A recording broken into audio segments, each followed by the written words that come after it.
Assalamualaikum warahmatullahi wabarakatuh.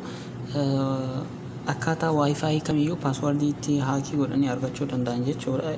Eenyuun akkamiin akka argachuu danda'an isinitti agarsiisa. Nafaana bu'aati. Already downloadii waan godheef jechuudha qaxxisaa seena. Hin soqotaa inni paaswordiin isaa laafaa akka ta'e jechuudha. Wi-Fi naannoo keessan jiru kamiyyuu jechuudha paaswordii akka isin baasu.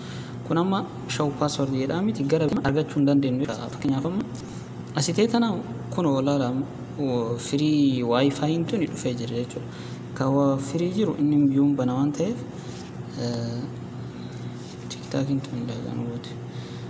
Paaswordii isaa achi tuqanii sana booda kun amma asitee kana ilaala. Paaswordiidha Wi-Fi koppii gootanii duuba deebitanii achi Wi-Fi itti galchitanii sana booda Wi-Fi keessan kana miti.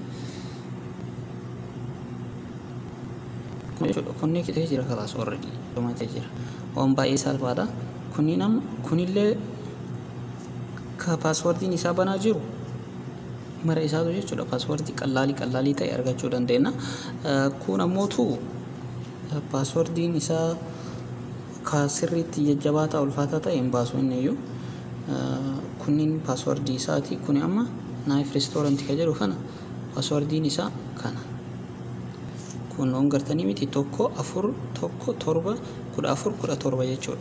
Downloadii godhaati fayyadama laala. Inshallah